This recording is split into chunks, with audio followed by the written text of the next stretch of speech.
firstly, thank you for coming on like the rainiest, coldest day in New York. Thank you for braving it and being with us here tonight.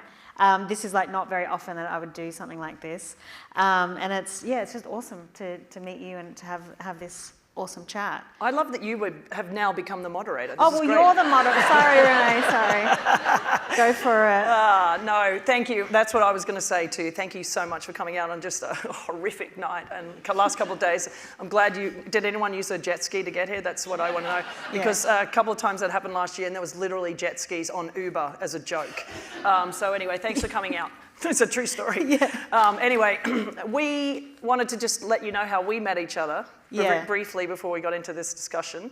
And I know the book, most people are probably just getting the book today. Is that right? I think, because it only came out yesterday. Yes. So we'll act pretty much as if you haven't read the book. Spoiler alert, it turns out great. It's a happy ending. The book's great and the ending. Yeah.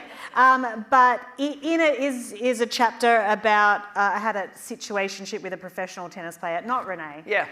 Wasn't me. Yeah, I'll clear up that rumour right now. So basically, I'd met Rennae at the Australian Open, and I'd done a speech. They do like on women's semi-final day, they have speakers and all about women's issues and stuff. And I'd met Rennae there, and then I'd got into a situationship with a tennis player, and I didn't know, a female tennis player, and I didn't know like what to do or how to act or anything. And Rennae, who is now a tennis coach, and a lesbian. Yeah. She thought, who better to talk to about this situationship than me? I literally didn't really know any gay women apart from, I guess, Ruby Rose, who's a fellow Australian. Iconic. And she wasn't in town, so I called Rennae. And she had my number, so she called me. What do I do?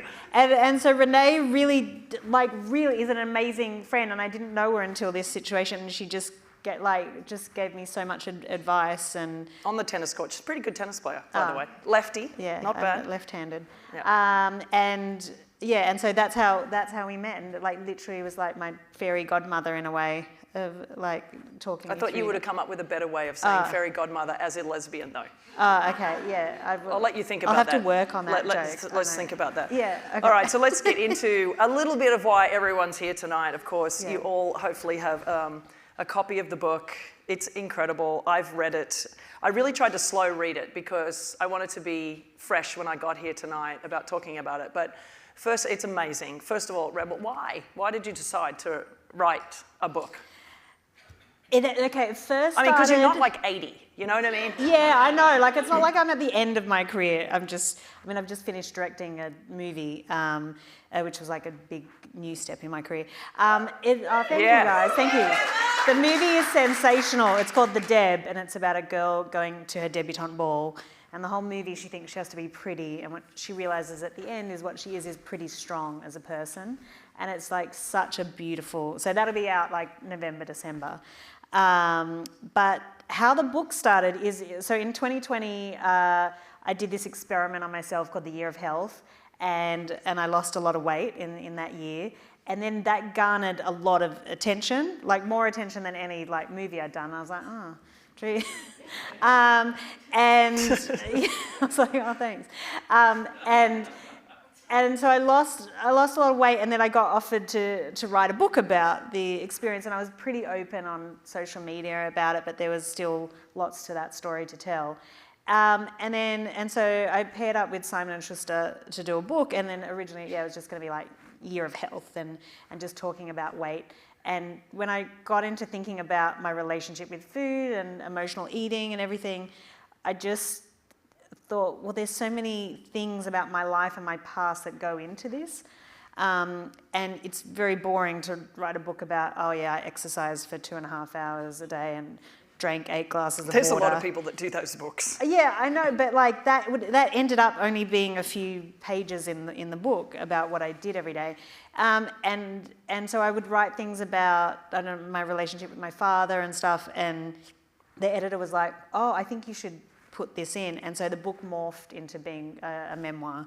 So when you started talking about or writing about the health side of it, right, and the food and the relationship to that and why you ate and why you did these things, is that when you started thinking about then the relationship with your dad? Because you do talk about that quite a bit in the book, but did you feel like that was the reason? Or were you just trying to figure out why the food was... I feel like, and I'm not like, it's weird to psychoanalyze yourself, but I feel like I had like even though I can be really confident in a lot of areas and in my skills and abilities, I felt like as a person, I didn't really have great self-worth or feel that I was like lovable. And I think some of that probably comes from my father, or being born a girl in where I came from in Australia. I just, didn't stand up for myself sometimes, or I was told to just shut up and, be a good girl and things like that. And there were lots of things, like sometimes like small things that would happen in my childhood that, led to me doing that. And then because I didn't feel valuable, that I was any good, I was feeding myself food that wasn't good. And so it was like this whole cycle of going, oh, well, I'll just trash my own body because I didn't feel valuable as myself. So that's kind of, through thinking about it and writing the book, is my reasons for emotional eating. So while you were writing the book, how cathartic was it for you, or how anxiety-provoking was it? And then, so I sort of want to know, as you were writing it, how you were feeling, and then how you felt once you finished the book. Like, what was cathartic about the book for you? Well, on the one hand, it's terrifying to like be on and off for 2 years, be in one room by myself, because if I'm writing, with the padded walls? Yeah, well, like I can't have any noise, or if somebody's doing the dishes or what, I'm like, no, it's like, I can't have anyone around when I write. And so it's just like on and off for like, a couple of weeks intensively, and then I'd go and do a movie or something, and then I'd come back and intensively write. And it was just my little thing, and it was my own private thoughts. And then, so it's like I'm very, anxious about it coming out into the world, but then on the other side, it is like the final release, I guess, of all those emotions, because there's some pretty embarrassing things about myself, like when I lost my virginity quite late in life and things like that I put in the book, and I'm just like, but I just thought if I'm writing it, I'm just writing everything and just being really raw and honest. So on the one hand, that's hard, and to be that vulnerable and put it out in the world. But on the other side, I think it is cathartic, and it is like the final emotional processing of all that stuff. As you were saying that, I was thinking, they have these things called noise-cancelling headphones. Yeah. You might want to invest in one of those. Oh, is that a thing? Or make a ploy to get some freebies. I don't know. I always tell my family they have to get out of the house if I'm writing, which they hate. That could be the one gift that they could actually buy for you, that you'd be I actually appreciate this, thanks so much. Yeah. So in the book, one of the things that I really love about the book, and one of the things you're going to love about it, is because you all think you know Rebel from the movies that she does and the hilarity of it and the funny and everything, but I want to know, you were so entrepreneurial as a kid. It's crazy what you used to do as a kid. Because your thought process was like, I got to get out of here. There's more for me in the world. Well, I think it comes from not having much as a kid, and then I was like, okay, I got to earn money. And one of my first things I did was, I come from a dog showing family, so I'd be at dog shows every weekend, and a lot of people drinking soda. Think of Best in Show. That was her life. That really was my life. I think grew up with that was a scarily real documentary, that movie for me. And so that was a documentary for you, not a movie. No, they really got it right in that movie. That's what dog showing people are like. And they're awesome. They love their dogs, and I happen to be allergic to dogs, so I grew up in a family environment. It was very uncomfortable for me. I was sneezing, going on, I want to cuddle the dogs. And then my mum's like, why? Just, they thought something was wrong with me. But there was. Just You're there is something wrong with me. Nobody ever checked it out. Found out as an adult I was allergic. So I was doing the dog shows, and then I would go into the trash bins and pull out the soda cans, and I'd crush them with my little feet, and I'd put them all in a trash bag, and I think I'd get about $5 or $6 per bag, which would take a long time to get all those cans. But then as a kid, I felt like real gangster having $20 in my little wallet, and then I progressed from doing that, because that got quite disgusting, because you get what's called bin juice all up your arm, digging into the bins. Like now I see homeless people do it here, and I'm like, oh my God, like I used to do that. You're to like make being money. there. Yeah, it's like, and it is great. I feel for them. And then I started a lolly. Well, we in Australia call them lollies, but they're candy, I guess you would say here. And I started a business with my own little. I had one dog grooming table, and I'd sell all my candies. And I'd make about $100 a day as like a 10-year-old, which was quite good money. And then there were other vendors who had food vans, food trucks, and then they started getting jealous because I was getting all the customers. And you weren't paying rent at all. Yeah, and because I was a kid, I didn't pay rent at the dog shows, so they actually ended up banning me from having my own little business.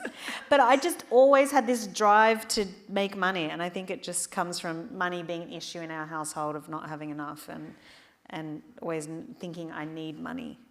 Yeah, everybody thinks that, so I'm glad that you started so okay. young. So well done. You've done really well for yourself, so it's pretty good.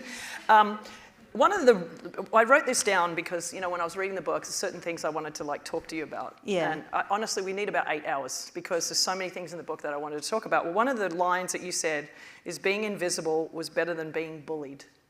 Do you remember writing that? Yeah, so that's in high school. Yep. So I was pretty shy up until about the age of 14, 15, painfully shy. And then I realised in high school, first of all, I was in the cool group for 2 weeks until they asked me to smoke. And then I go, I don't smoke. And then they cut me out of the group. And I had no friends, 0 friends, would have to eat my lunch in the library every day, just by myself. Girls can be, I went to an all-girls school, and they can be quite mean at times.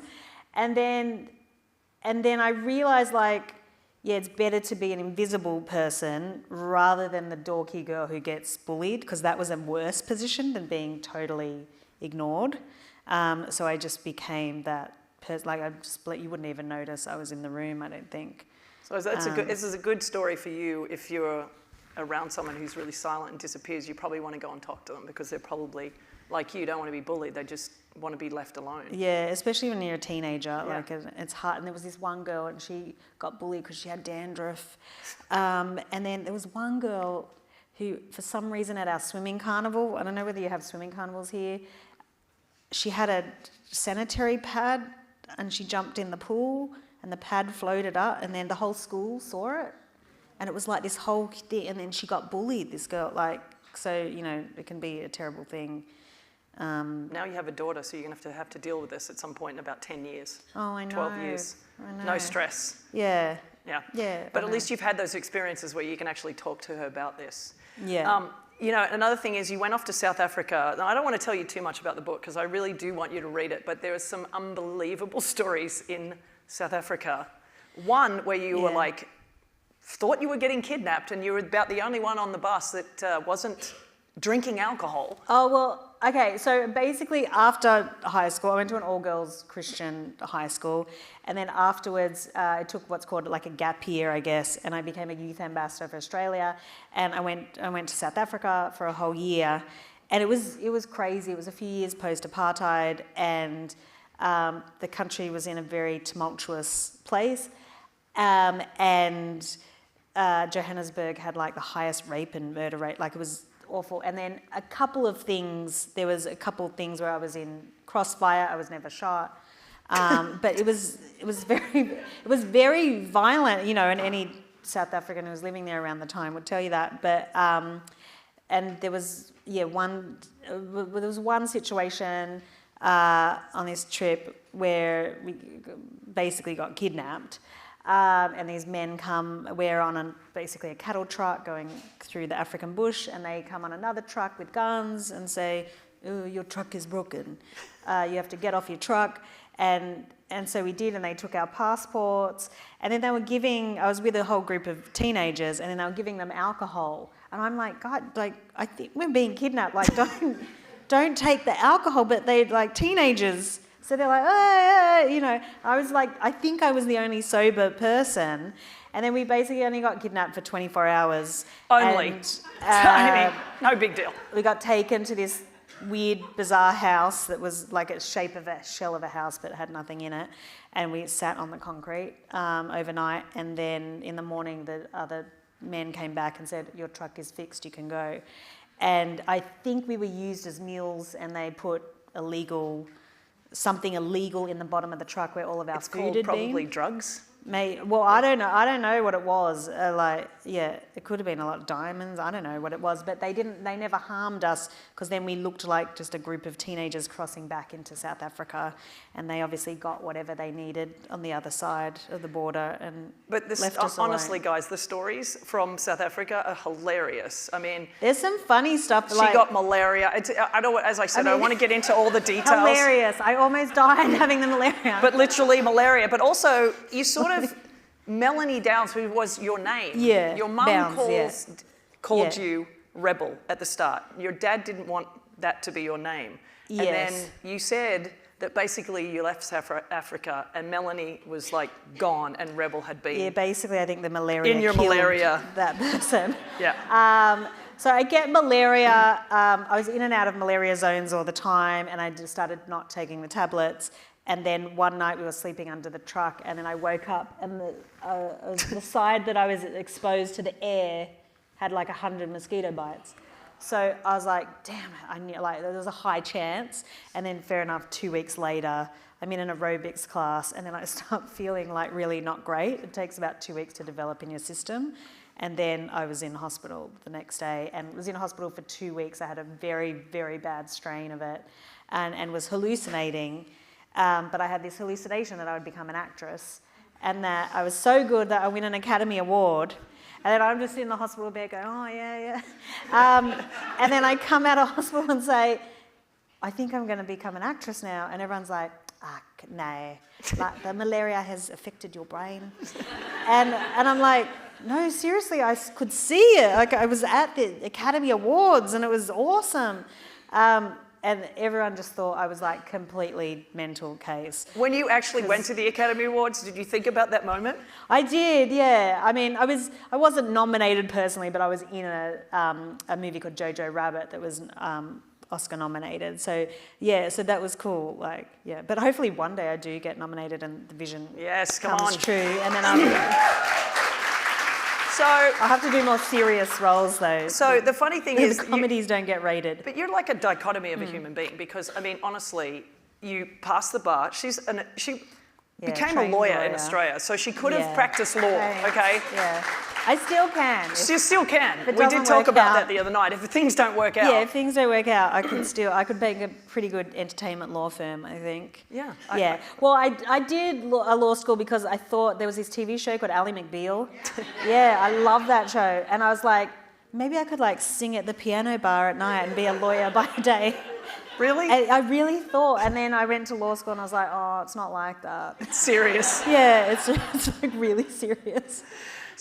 So tell me, you had this one teacher, Mr. Haig, who back at high school really sort of influenced you and got you into high school. Your mum dragged you into this drama class this one time. You were kicking and screaming. My mum got so annoyed because I was so shy that she, at age 14, she physically dragged me. I was holding onto the car door, like my life depended on it, and she drags me into these local community centre drama classes, because it is true, the studies show that like creative arts are really good for people's self-confidence and self-esteem and, you know, finding your own voice. And so she just knew that, but she did it in a really brutal way, where she didn't tell me where we were going, and she drags me out of the car and shoves me in there and says, you're going to these drama classes. And I was like, oh.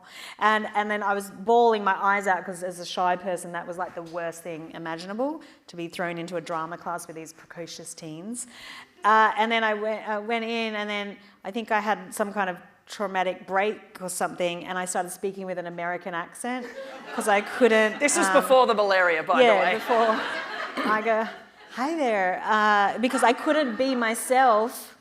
It was so traumatic having to talk in front of people and whatever, that I started talking, and they're like, you know, how long have you like been in Australia for? And I go, oh, like 3 months. And I just like pretended to be somebody else to get over the trauma of having to be with this group of strangers and talk and interact with them. It was terrifying. When you went into an Australian accent, they go, "You're actually really Yeah, good. You're a great actress." I know, no one ever said anything about 6 months later in those drama classes where I started talking normally. No, they I don't know, maybe they realised I was just, you know, shy and anxious. And yeah, so, but then Mr. Haig was my, a drama teacher at the boys' school next door, and they had a multi-million-dollar theatre. Of course they did. Yeah, so the boys' school. And so we'd do productions with them. And even though I never thought I could make a profession out of it, I did these musicals, and we did this one called Fiddler on the Roof, and I fell from the roof. She was the diddler on the roof. I played the grandma ghost in the show, and I had to come down from a coffin. And they were like year 9, grade 9 boys, like pulling it on a rope system. It was very unsafe, and I fell out and fell smack on the floor, and people thought I was dead. And that was the first time I kind of got famous locally. Is that the reason for? Is that? I mean, that's rising. Yeah, because but that was really like my first taste of fame, because the gossip was just like, oh my God, she's fallen from the roof on Fiddler on the Roof, she's dead. And then it turns out I only did sprain my wrist and my ribs. I miraculously did not break a bone after falling, you know, literally from that height down, and just like splat onto the stage. And then, but I loved being in those high school musicals so much that it was just the best. And yeah, Mr. Haig was just such a mentor, and he was from Zimbabwe, which is one of the reasons why when I got offered to go to South Africa, I said yes, because he would tell me some crazy African stories, and I thought it was like, so it sounded really cool. Like I thought it was going to be like The Lion King if I went to Africa. And it wasn't quite that, but there's still some very magical things that happen in South Africa. So how important are like those 1 or 2 people? You get to LA then, I mean, so again, like it's going to be a 7-hour conversation if I talk about everything in the book, but you know, you leave there, you decide, okay, I'm going to take a chance. You actually were quite a successful actress in Australia at this point. You were sort of doing comedy sketches in Australia, you were doing really well, you'd bought a house, and then you sold it, you made a little bit of money on it, and then you took off to LA with like about what, we talked about it, yes, about 100,000 you had about? Yeah, or 150,000 Australian dollars, which is probably, I don't know, 100,000 grand. So basically, yeah, I'd come up in Australia and I like followed that vision and was like, okay, I'm going to become an actress, even though everyone was you just took like, off to LA thinking, I'm going to make it. Yeah, I mean, but I'd done a lot of work on Australian TV and in theatre in Australia.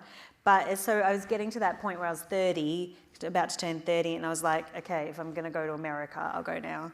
And I just literally sold every single thing I had, like the toaster, blender. Mum came down and helped me, my car, everything, and go, I'm just going to use that money, because it's very expensive when you first come over here. You got to get a work visa, and you know you have no credit rating, so you've got to like the rent's higher. Pay higher rent and like hire a car, because you can't just buy a car. And so you just slept on a friend's couch. For the first 6 weeks I slept on a friend's couch, which was like, you know, a bit brutal. And I brought one suitcase over with me to America, a quarter of which was filled with chocolate. Which, like, what was I thinking? It was these caramello koalas, which are like one of my favourite chocolates. And then when I would meet people, I would go bring them a caramello koala as well. So I guess I didn't eat all of them. But like, I was like, that's how much my chocolate addiction is, that if I could only bring one suitcase, but like a quarter of it was filled with chocolate. So when you had that first moment where you had a meeting with WME and you get that chance, but you go in and you do just a screen test, right, with for Bridesmaids. Yeah, so that was, I was lucky I got signed on my second day in America, but mainly because I had a lot of work done, I'd done a lot of work in Australia. I haven't had any work done. Apart from some laser. Oh yeah, okay. I like that. Yeah. Where was I? Bridesmaids. Oh yeah, okay, so Bridesmaids. So I get signed by this agency, William Morris Endeavour, is the biggest agency in the world, and then they start sending you out on auditions, and then, so I was doing it every day, an audition, and then like the 30th one was Bridesmaids, and and I'd seen Judd Apatow movies, and I was like, oh my God, like if I could get in a movie like this would be like awesome. And my original goal when I came to America was, I thought if I could get in one Hollywood movie, then people would think I was legit and I was a real actress. Because for some reason in Australia, even if you're on TV, they're like, oh, well, it's just a phase. Like, she might not. She's going to go back to law school. Yeah, she'll go back into it.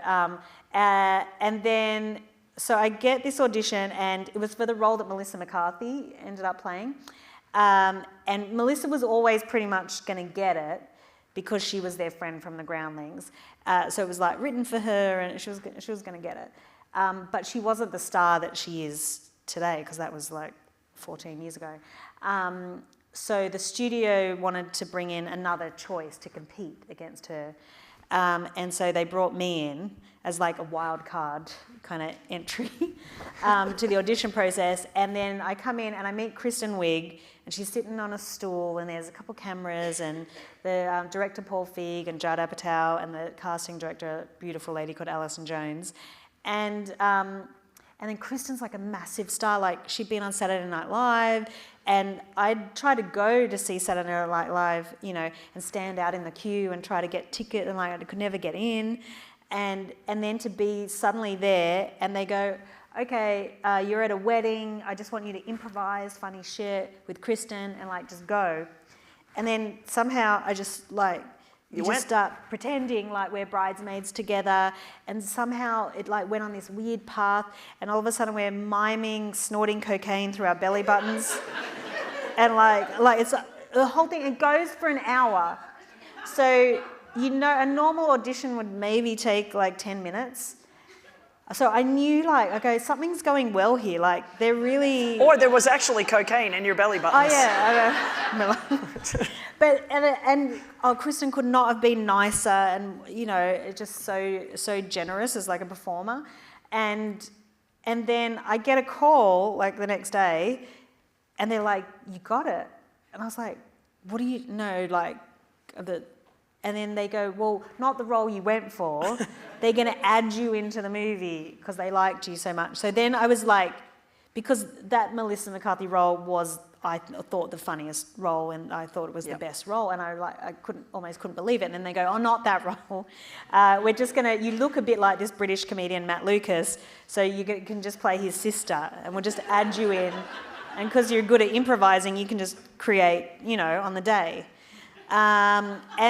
And so then my agents are, aren't you happy? Like, you've literally come out of nowhere and you booked a Judd Apatow movie. I was like, yeah, but then I was, you know, it was mixed. Well, because you I heard the didn't words, get the role you've got it. I went for. Yeah, when they first said, I went, oh. And then they instantly said, oh, but not that role. Megan, I think, is the character name. And then they, you know, explained to me that I was just going to be added in. And then I go and shoot Bridesmaids, which is my first movie in America. And I get paid like nothing. I think I write in the book I get paid $3,500, which as an actor you have to pay that to join the union when you're not a... So you made nothing. So I made $0. I lost money probably because I had to pay to go to the premiere and stuff. The movie itself though, very profitable. And then I just had this awesome week being on set with Kristen and Matt, who then I became roommates with in real life, which is like art. Is that, what is it? Life imitating art or something? That's the reverse. And it was just like, it was such a good experience, like to have that, it'd be my first American job. It was crazy. But then in movie making, it takes a whole year from when you make it usually to when the public sees it. So I basically had to wait a year with not much money and living in LA and until the movie came out. And I only had 4 scenes in the movie, and I was like, oh, is 4 scenes enough? And if not, I probably would have run out of money and gone back. But I go, okay, I'll wait a few more months. And then Bridesmaids came out, and then luckily it was a huge hit. And I booked 6 movies kind of instantly off the back of that. Yeah, one of which was Pitch Perfect, you know, my favourite. So it worked out well, yeah. But I mean, that's what I'm talking about. There's so many things in the book that you'll read where you're just like, wow, like the resiliency to actually make it in Hollywood, especially being someone from Australia, is crazy. Yeah, but of those first 30 auditions, like some I got really close to. There was a Matt Damon movie, And then they ended up offering it to Scarlett Johansson after I'd done like 5 callback auditions for the role. I was like, no. How dare they? And then I thought, I hate Hollywood. And then there was a TV pilot, and then it was like $30,000 a week, which for someone like me is insane money. Someone like anyone, Rebs. Yeah, I know, that's like insane money.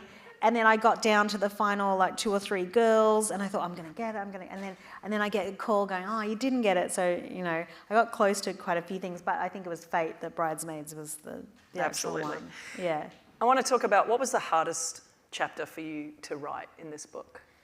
Probably, there's stuff about my father who's passed away, and there's a bit in the chapter in the book that is about the last time I saw him, and I took him to see a comedy show in Los Angeles, but we had a very estranged relationship, and then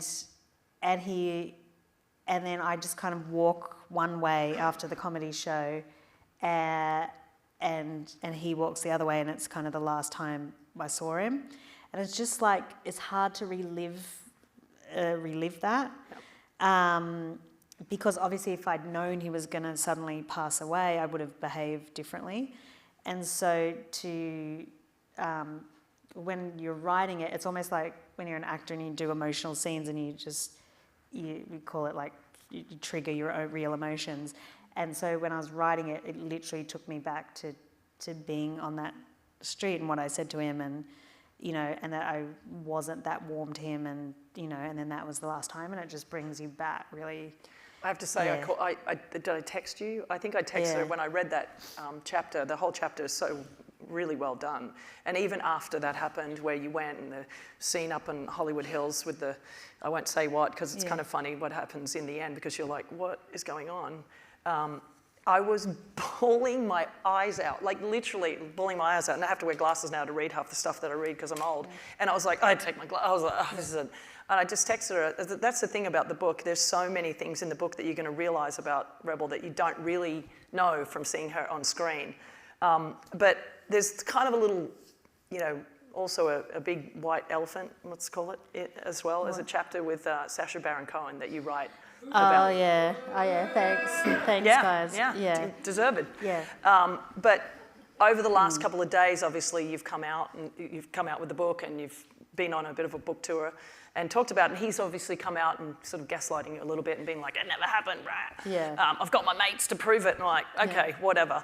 Yeah. But like, you've also had someone come out today sort of on your side. But how has that been over the last 24 hours to sort of feel that with him? It's hard because like that's only just one chapter in the book, and obviously the book is not about that guy, but it's about kind of the worst professional experience I ever had on a movie, and it was obviously with him.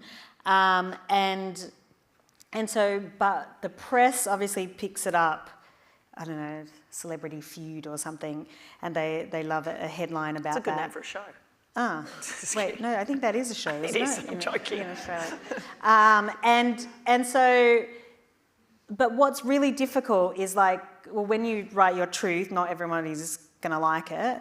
And when someone is an arsehole, like, you know, I kind of expected that he would come out and like fiercely deny it, which is so weird when you've been there, like, you know it's happened, you know there's, you know, the book gets legally vetted before publishing, so you know what. And you're an attorney. Happened. You know how this works. I know. I'm very well versed in defamation, and then it was just a very odd reaction to have that. And but what's been comforting is like several women have now, you know, been in contact, and it's up to them whether they want to go public with their stories, because it is hard to say something against somebody who's high profile. Because they hit you with high-priced lawyers and crisis PR people and all sorts of little tricks, and it doesn't feel great when all I'm doing is sharing my story in my memoir, which I'm very entitled to do, so I mean, but I always think that the truth will come out, which is why, you know, it's great to have the book out now, so people don't just read the headlines but can read the actual chapter. Yeah. Well said. Yeah. I think that it's important for people like you to also use your platform, and you probably felt that when you were writing it, that you're such an honest person, and frankly, really liked in the industry. And I think it's important for people that are respected like yourself to actually say the things that you want to say in a book. That is a memoir. One of the reasons why I wrote it is because I felt shame at the time that I didn't do more, even though being legally trained, I knew to make a complaint and to tell people. But what I should have done is left that set. The moment that first act happened, I should have left. It was filming in South Africa. And so I should have just gone back to the hotel, demanded to leave and never come back. But we had the same agent at the time, and I was kind of, talked around into, we'll just be professional, and if anything else happens, then you can leave. And so it was just why I guess I wrote. And now the great thing about having the Me Too movement is that now if something happened like that, the 44-year-old version of myself would just get out of it, say, put them on blast publicly, because I won't stand for that. But then back then, 10 years ago, it was different. It wasn't intimacy coaches on set. It was very different vibe, and often not great for women. But and I did feel a bit ashamed for not, trying to laugh it off, trying to go, with the various behaviours. But so I wish I knew back then how to, I would handle it. I think we all know that feeling of getting older and more mature and realising that maybe I should have done something about this. But at the time, you're living in the moment at that moment. Before I get to the questions that the audience have sent you up here, as I said, this time has gone really fast, and I could talk about this book forever.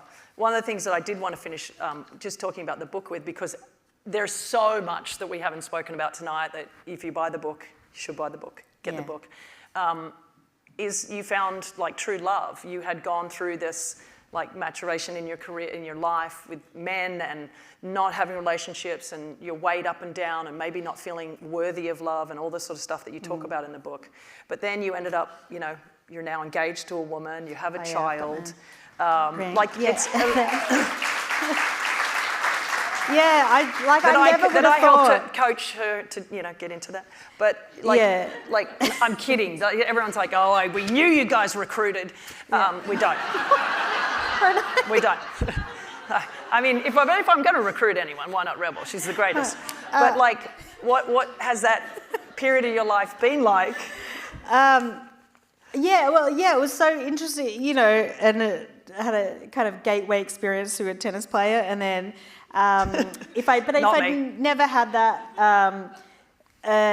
a friend introduced me to Ramona, who's my fiance, and it was just, it was awesome, and I'd felt these feelings that I'd never felt before, and it was just so awesome. And I think she came right at the time of my life when I had done a lot of personal work and, tried to address my health and my emotions and all sorts of things that made me ready, and my self-worth went up, and it just made me ready for a truly, truly intimate relationship. Because before, I think a lot of times with the weight, it's like a barrier for true intimacy. Well, for me, it was. I was using it to, block people, and so it just Ramona came into my life at such the right moment. And I might be a late bloomer, and some people find love when they're 20 or whatever, but it seemed to just all work out how it was supposed to. It made sense. Yeah. Like the puzzle fit. Yeah. Okay, so I want to get to some of the questions. Got to put my glasses on because you guys all write really small. Thank you. But one of them, let's have one here. What has been your favourite movie to work on and why? Thanks for the question, whoever wrote that. Definitely Pitch Perfect. It's one of the Bella's birthdays today. I was just texting her. Which one? Chrissy, who's the Latina, who starts in Pitch Perfect too. But literally, those movies are not really acting. It's just us, in a room having fun most of the time. and it is the best fun to just sing and dance with those girls, and I just love them all so much. Actually, before we get to the next question, one of the things that I wanted to ask you about, being an attorney, being a lawyer, you know the law, you know how it works. One of the things that you fought for in Pitch Perfect 3 was more money. Oh, yeah. And how satisfying was that, not only to get the big check, but also the fact that you used a lot of your sort of litigation skills to go into a room, and how much does that actually help you in the movie industry where, I mean, some actors are not the smartest? Yeah, it does weirdly help me a lot to have a law degree, and with that negotiation, I knew some sneaky information. Basically, movie studios do focus groups, which is almost a little bit like this, and they asked a group of random people, you know, who would you have to have in Pitch Perfect 3, like who from the cast couldn't you lose, and all these questions, and somehow my housekeeper's niece happened to be in the focus group. Basically a plant. Yeah, okay. and no, but it was just by coincidence. And then she told me, hey, you ranked as like the highest character who they need, and I went, that's very interesting. I'm just in the middle of my contract negotiations. Wow. You know, and in the 11th hour, so I you just knew go, they couldn't lose you. I need 1 million more. I'm not showing up next week. But I knew I had the leverage. And I wouldn't have done it like, you know, but this was a huge movie studio who'd made hundreds of millions of dollars on the movies. So, I thought I could get away with it. It was a bit cheeky though, but that's called knowing your leverage, and, you know. That's like planting your housekeeper's niece in the Well, focus. no, I never planted her. I'm just kidding. It's totally random. It's a joke. Yeah. It's a joke. Yeah. All right, so on a positive note, who has been one of your favourite actors to work alongside? The legendary Robin Williams. I worked with him on a movie called Night at the Museum 3, and it was literally like 2 months before he passed, and we were filming all night, and I got to have a beautiful chat with him for about 2 hours. And he was the most beautiful, like, kind soul, like when you're just in his presence. And he'd watched me do some improv scene with Ben Stiller right before the chat, and he was like, oh, you could do drama as well as comedy. He's like, I can see it in your acting. And for that to come from him... Who was so good at both. Yeah, it was like, it just blew my mind. And then he had gone home and told his daughter that he'd met me and had this amazing chat. And she told me after he passed away that, he really rated me and whatever. And then I was just like, oh my God, but just when you meet someone and they just radiate kindness and awesomeness. You also told me a story about Amy Poehler, who also helped you when you first came to LA. Oh yeah, out of the blue, I'm brand new off the plane from Australia. With your doona and your bag. Amy Poehler agrees to have lunch with me and just give me advice about the business. And I was like, how nice is this? Yeah. And she told me, I won't forget it, because she's like, you've got to generate your own material. Like, no one's ever going to hand you an amazing project or amazing script. Like, you've got to generate it yourself. Like, keep writing, keep working hard. But like, just the generosity. So now, from time to time, I mentor people in Australia, and then, we'll sit down and have lunch. Build a theatre in Australia called? Yeah, I do have a theatre in Australia called the Rebel Theatre, which is about this size, and I put on new works with young people and to help young people find their voices now, and it's going really good. So if you're ever in Sydney, you can check it out and check out. There are some people here from Sydney tonight, I know.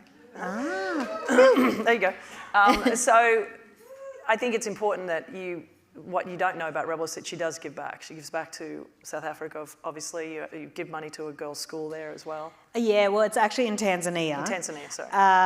And I just have this great relationship with this school, and they help like the poorest of the poor in Tanzania and give them an amazing education. And they're just great. And then I went on this show, what's it called? Who Wants to Be a Millionaire? Celebrity version. And then I win 250,000 American dollars, and then that put 40 kids through college in Africa, which was which was awesome. They're like doctors, teachers, whoever wrote this question, I appreciate your large handwriting. Thank you. Okay. If you feel comfortable touching upon it, what was the hardest moment for you to go through after you lost all your weight? The hardest moment, I think, it was weird. Like, I never thought I could do it. Because I'd been on a diet before and I'd lost 5 pounds or 10 pounds, and then it would always come back on, and I was like, oh, I'll never do it, fuck, and then in 2020, when I just really focused on it and did it, I felt sadness because I'm 40 years old. Why did I not do it 10 or 20 years ago? I could have done it.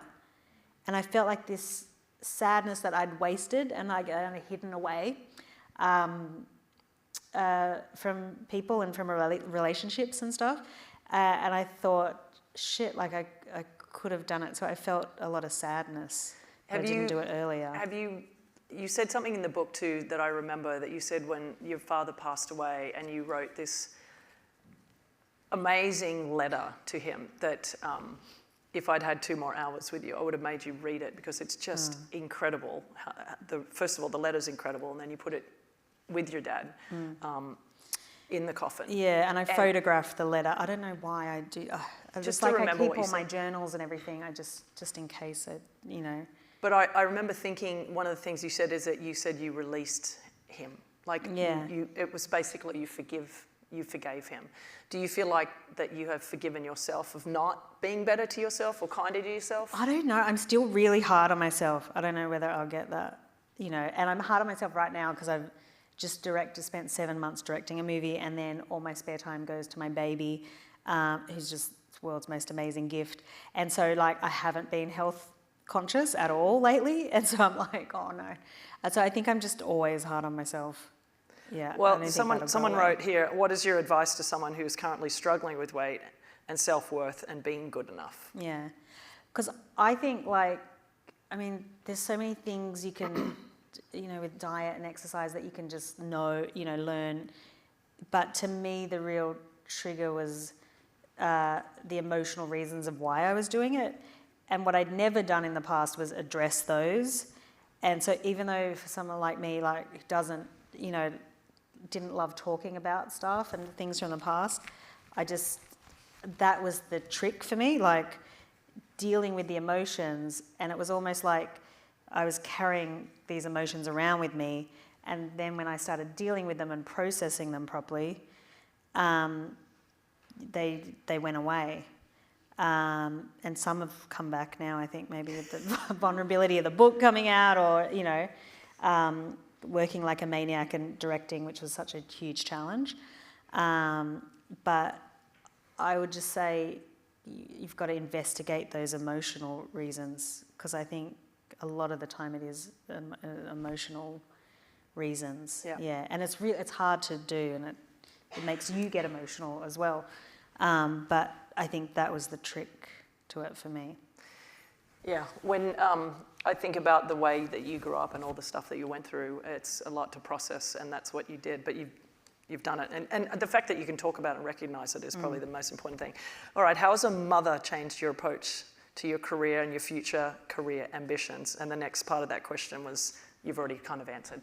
Well, and I'm a bit of a workaholic, as you can, she is, I can attest to that. And so now, having a gorgeous child, I think I have to reassess what jobs I take, because it means moving my whole family around, and so I have to be much more selective, I think. And so it's just changed.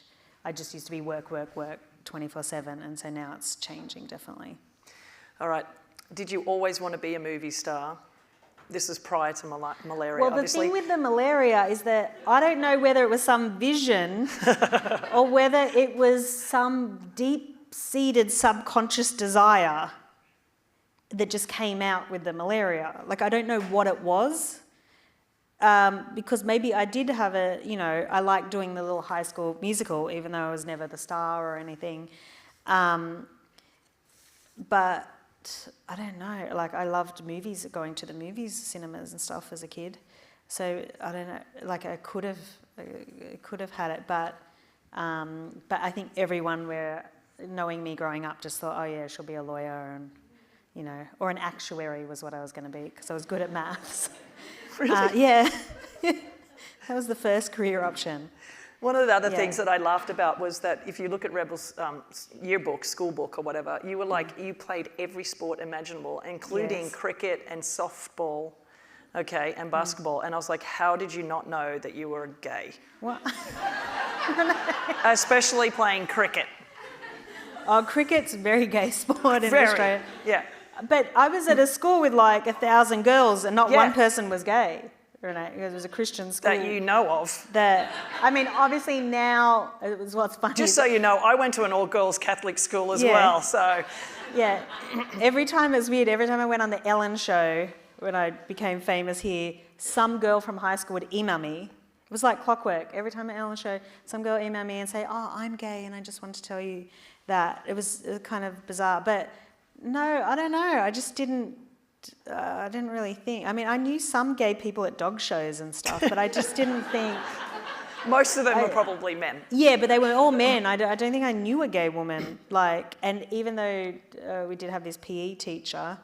It's always the PE teacher, always. He was probably gay. And, you know, I would like pat us on the back, not in a weird way, like, but, you know, but in a bit. Not inappropriate. Yeah, no. So it was just, I don't know, but I think if I was now 15, or now I'd be fluid or whatever, you know. What would you tell your 10-year-old self? It's insane, like the young kids I work with, like on my movie senior year, and they're all having this chat about how they're all fluid, and they're 1 minute they're dating a woman, one they're a man, and one, you know, someone who's non-binary, and it's all like, it's no big deal. And so I think if I was, you know, 30 years younger, I would have, like, my... The world was your oyster. Yeah, sexuality would have been different, and, you know, but coming from that conservative Christian background. So last question, because I think we might have to wrap it up, but I want to know, over the last couple of days, with the book coming out, you've talked about it quite a bit, about being anxious about people knowing the fact that you lost your virginity at 35 and all the stuff in... Spoiler alert. Spoiler alert. Yeah. I mean, it's been written about quite a bit, but like, what's the most surprising thing that you feel like has come out of the book that everyone wants to talk to you about the most? The virginity thing is a big thing, and I'm finding a lot of people are like DMing me on Instagram and just saying, oh, thank you for saying that, because I felt ashamed or embarrassed, and because I lost my virginity late, and that's... Was that Steve Carell? No, just... Yeah, because when I saw his movie, I was like, as long as I lose it before 40, like, I'm cooler than Steve Carell. Not that in real life he probably lost it as a teenager. But I really watched that movie real carefully when that came out. What was I saying? What's the thing that most people... the virginity thing is kind of interesting to me, and that's something that not a soul knew, and so the first person... was Mindy, my editor, who I sent the manuscript over to, and I was like, oh God, that's the first person I'm telling this deep, deep, deep secret. You didn't even tell it to the guy. No, and which I'm sure he knows about now. Now he does. There's been some He's like, I knew it. News articles, and you know, he was great. No, I don't mean that as a review. I just mean he's a great guy. And I just. Sometimes, like, why I'm so vulnerable in the book is in the hope that there's other people out there that, you know, might have had the same struggles, and that makes them feel less alone or less embarrassed. And then, you know, even if it's 5 people out there that they go, oh, you know, I took comfort in that. And when I've read some books that have been inspiring to me, and, you know, and I've really appreciated when those authors have been really vulnerable. So that's what I tried to do in the book. Yeah, so I can't stress it enough. I'm not a huge reader. I'm just got ADD half the time, but I loved every second of the book. I know Rebel quite well, and reading the stuff that I didn't know about her was really eye-opening, but it was fantastic. So honestly, please go read the book. I deliberately wrote down like a couple of things that, and one of the things was, you know, I hope everyone takes this book home and reads it and listens to it, or on audio, whatever you need to do. I did do the full audio book as well, which takes like 25 hours to record. And it's really funny when you hear it, because she tells it just exactly how she wrote it. Except the accents are dodgy, because it's not like an acting performance. Because, you know, I thought you did pretty well with those, actually. Really? Yeah. When I do different people's voices. But I wrote the last line, it's a book that really should it should inspire a lot of people, because there's so many little things in the book that should inspire any one of you out there that is either struggling with something, or the resiliency, because she fought so hard for this career. Like, it did not come easy. None of it came easy. And you worked like 16-hour days. She was going to, bless you, going to law school, literally going to law school, going to like auditions, working in a movie theatre. The first movie she was in, literally called Fat Pizza. Yeah. Random. While I was working at because I had to have all these casual jobs to afford law school. Yeah. So I was working in the movie cinema. People were like, she was literally handing out the tickets. They're like, weren't you just in that movie? Like, I was like, yes. you know, so. Soon after that, I had to quit the movie cinema job. Came too famous. But it was great, that job. Like, I loved it. Yeah. And yeah, no, my life has been like, I mean, interesting to say the least. I think, like, but I'm proud of it, and I'm proud of the things that I've overcome. And coming from Australia, like, I would have had more odds making it, like, say, if I was a guy in the NFL or something, because the odds of making it in the entertainment industry are really, really tough. And so you have to have that, like, Olympic athlete dedication focus to make it, especially coming from another country. And but I absolutely, like, love it here. I love that I got to move here at 30 years old and have an amazing life here, and it's just awesome. I feel like, Anyways, I hope you guys enjoy reading the book. You'll learn a lot of things about resiliency in this book. I mean, getting over malaria is one, but just overcoming people that doubt you and people that don't think you're funny. Women can't be funny. There's one chapter called Women Aren't Funny. Because that was the thing. People didn't want female-driven movies, and then Bridesmaids changed it all. Yeah. Really. Yeah. I mean, I know there were other funny movies, but there was like this thing about, you can't have a female ensemble movie, and then Bridesmaids, and then that opened the door for Pitch Perfect. And also one story about you fighting for a PG rating and not an R rating for a movie that you had made. A movie called The Hustle with Anne Hathaway. Yeah, so there's like, don't tell them too much. That's a remake of Dirty Rotten Scoundrels.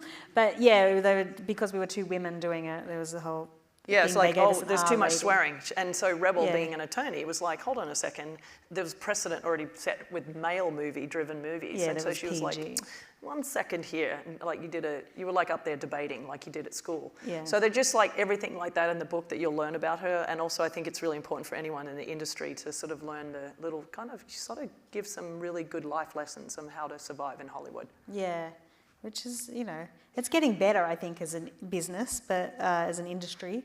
But there's still some hard things to navigate. But but there's so much funny stuff in the book. There's so many. I wanted to. Emotional. There's a story about her kind of having a McCarthy bridesmaid moment, but in real life. Are you talking about pooping on the person's front lawn? Yeah, that was bad. That was really bad. That one had me in tears. I mean, people on the subway must have thought I was losing my mind. I was coming back from a hike and I'd eaten a whole pizza for lunch, and it was just...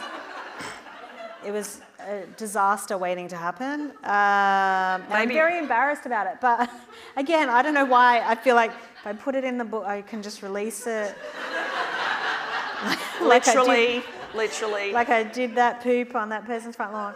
And I'd already shot Bridesmaid, like it was... So you're like, I made it. It was potentially terrible. But luckily, a man drove up in his car while it was happening, but luckily he didn't go to that house. He went to the house across the street. I was like, a miracle. Let's hope that guy or that woman, whoever owns that house, doesn't have a Ring camera, because you are on it. I think but it was before those Ring cameras. Oh, it was before the Ring cameras, thank God. Because you have been running up and ripping that off the door. But anyway, there's so many funny stories. Sad stories, all of it. She literally brought it all. So I hope you seriously enjoy. And I hope you can take a few positive messages out of it. But I really appreciate you guys being here, and listening to us bang on about it. But I did put a lot of work into the book, and so I'm so happy that it's finally out. And a lot of Australianisms. So for all you Americans that are like, you can go on Wikipedia and find out. I did realise that Rebel and I had a lot of similarities growing up, because your parents, you did have a pool and it had like a fountain built into the corner, and I was like, so did I. So I was like, that was the cool thing to do, I guess, is, when you got a pool. But there was a lot of things like that. So I hope you really love it, because I know if you know this woman right here, she's an incredible human being. And just one of the nicest people you could literally ever meet in your life. And she's nice to everyone she meets. Aww, and so that's nice. I hope you enjoy it.